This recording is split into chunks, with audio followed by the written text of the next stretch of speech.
तो नमस्कार, आदाब और सत श्री अकाल। मैं पुष्कर और स्वागत है आपका पॉडकास्ट नंबर 7 में। तो अब तक हमने देखा, समझा, सीखा कि हमें लिखना चाहिए, हमें इंटेंस लिखना चाहिए। हमारे विचार थोड़े डीप होने चाहिए ताकि हमें भी अच्छा लगे और सुनने वाले को भी अच्छा लगे। तो इसी बात को बस हम आगे बढ़ाते हुए आज इसी बारे में थोड़ा बहुत बात करेंगे कि क्या हमें लिखते हैं जो उसमें हमें इजी लिखना चाहिए या थोड़ा टफ लिखना चाहिए। मतलब सरल भाषा होनी चाहिए या फिर थोड़ी मुश्किल सी भाषा होनी चाहिए। थोड़े से उर्दू के जो शब्द होते हैं, अच्छे शब्द होते हैं, उनका यूज़ करना चाहिए, या जो हिंदी के शब्द होते हैं उनका यूज़ अच्छे से करना चाहिए। एक तरह से अच्छा प्रयोग करना चाहिए उन चीज़ों का, उन शब्दों का। तो बस इन्हीं सब के बारे में हम थोड़ा बहुत आज बात करेंगे। तो चलिए शुरू करते हैं। जब हम लिखते हैं तो हम ये सोच के तो लिखते नहीं, या हमारे मन में जो विचार आते हैं वो इस तरह से तो नहीं आते कि हमें ये शब्द का यूज़ करना ही करना है। वो तो एक बात होती है जो हमें कहनी होती है, और शब्द हम कुछ भी चुन लेते हैं जो आम बोलचाल की भाषा होती है या फिर जो हम जानते हैं एक तरह से, और फिर हम उसे अपने अंदाज में, जिस हिसाब से हम जानते हैं कि जिन शब्दों को यूज़ करके हम वो अपनी बात कह सकते हैं, वो हम यूज़ कर लेते हैं। तो क्या हमें कभी बातें जो हैं वो जानबूझकर उसमें कुछ टफ उर्दू के शब्द या फिर हिंदी के शब्द डालने चाहिए?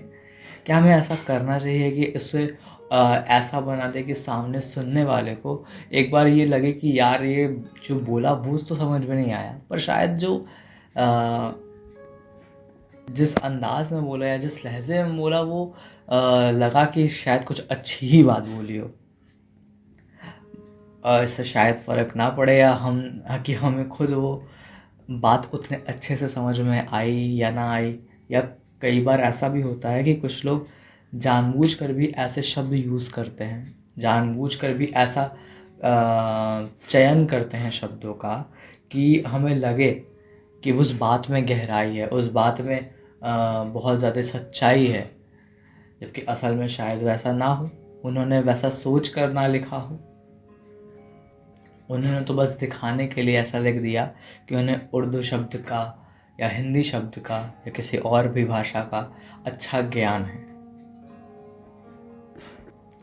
जो एक तरह से सही भी है। अब सही कैसे है वो हम आगे चल के बात करेंगे। अभी के लिए तो क्या हमें यूज़ करना चाहिए टफ शब्द, मतलब जो शब्द हैं जो बहुत कम सुनने को मिलते हैं या जिनके मायने बहुत ज़्यादा होते हैं, जो हमने सुने ही नहीं हो, वैसे शब्द हमें यूज़ करने चाहिए या नहीं करने चाहिए? देखिए, जो शब्द मैं कह रहा हूँ टफ हैं मेरे हिसाब से, वो इसलिए हैं क्योंकि वो कहीं ना कहीं किताबों में बंद हैं और हम आम बोलचाल की भाषा में यूज़ नहीं करते उसे। हम जो नॉर्मल लोग हैं, जो हम आम बोल चाल में सिर्फ रहते हैं, जो किताबें बहुत ज़्यादा नहीं पढ़ते, जो साहित्य को बहुत ज़्यादा नहीं पढ़ते, जो पन्ने नहीं पलटते, जो कुछ और लोगों को सुनते नहीं हैं पुराने, तो हमें पता नहीं होता कि कुछ ऐसा शब्द भी होते हैं, या हम कभी सुनते हैं तो हम उसका मतलब खोजने की कोशिश करते हैं। तो वो एक तरह से टफ शब्द ही तो हुए जो हमें पता नहीं है, जो कि वो शब्द ऐसा नहीं है कि कुछ अलग शब्द हैं, उनके मायने अलग हैं, बस वो पर्यायवाची हैं। शायद कई सारे शब्दों का एक साथ, या तो हो सकता है वो किसी एक शब्द का पर्यायवाची हैं, सिनोनिम्स जैसे इंग्लिश में कहते हैं। तो बस मेरा मानना ये है कि जब ये पर्यायवाची ही हैं और ये ज़्यादा कुछ तो नहीं, बस हमारे जो लाइन है, जो हमारी बात है, उसमें वज़न डाल देते हैं, उसको और अच्छा कर देते हैं। मेरा हिसाब है कि खूबसूरत कर देते हैं और भी उन शब्दों को, उन बातों को। तो उन्हें प्रयोग करने में, उन्हें यूज़ करने में बुराई क्या है? सॉरी, थोड़ा आज बारिश हो रही है, पर बात को बीच में छोड़ तो सकते नहीं, तो थोड़ी बहुत आवाज़ इधर उधर होगी, उसका आप ध्यान रख लीजिएगा। हाँ, तो हम बात कर रहे थे कि हम इन शब्दों को प्रयोग करें या ना करें। तो बात जब पर्यायवाची की है और ये शब्द बना रखे हैं, और ऐसा नहीं कहूँगा कि ये शब्द टफ हैं अगर, तो ये अच्छे नहीं हैं या फिर हमें यूज़ नहीं करने चाहिए, लोगों को समझ में नहीं आएंगे। बहुत लोग होते हैं जिन्हें समझ में आते हैं, जिन्हें आज नहीं समझ में आते उन्हें कल समझ में आएंगे। जो आपकी बातों को सच में सुनना चाहते हैं ना, वो ज़रूर सुनेंगे, वो ज़रूर समझेंगे। जैसे एक गाना था गलियाँ, गलियाँ की एक लाइन थी कि सरगोशी सी है ख्यालों में, तू ना हो फिर भी तू होता है। तो मुझे तो नहीं लगता कि इस लाइन का, सिर्फ इस लाइन का कह रहा हूँ, पूरे गाने का तो क्या ही मतलब निकालूँ मैं, कि सिर्फ इस लाइन का पता नहीं कितने लोगों को मतलब समझ में आया नहीं आया, पर यह गाना सुना गया, सबके ज़ुबान पे था, सब लोगों को अच्छा लगा ये गाना। तो बात बस ऐसी है कि आपको पढ़ना चाहिए, और आप अगर पढ़ते हैं तो आपको शब्दों का ज्ञान होगा, और शब्दों का ज्ञान होगा तो जब आप बात कहेंगे तो आपको खुद ब खुद कुछ ना कुछ पर्यायवाची उस शब्द की, और आपको खुद पता चलेगा कि कितनी खूबसूरती से हम उस चीज़ों को, उन चीज़ों को इस्तेमाल कर सकते हैं। जैसे कि पहला प्यार, तो पहला प्यार है, ये शब्द तो अच्छा है ही, पर पहली मोहब्बत कहने में, पहली मोहब्बत सुनने में एक अलग ही अ, एहसास है, एक अलग ही फील है, कह सकते हो आप, और एक अलग ही बात है।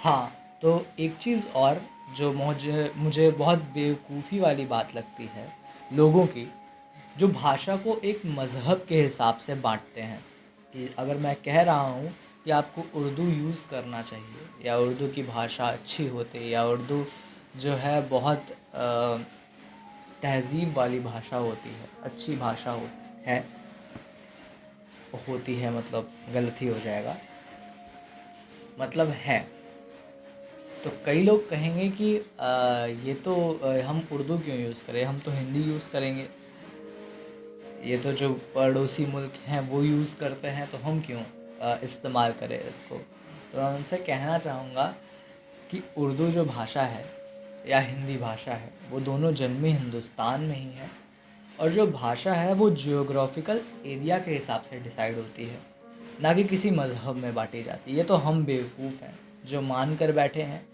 और जो डिवाइड करने की कोशिश करते हैं, जो कि बिल्कुल भी पॉसिबल नहीं है।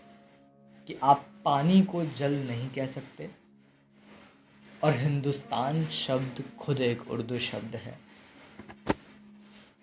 तो आप किस हिसाब से बांटेंगे, किन किन शब्दों को बांटेंगे, और क्या क्या बांटेंगे।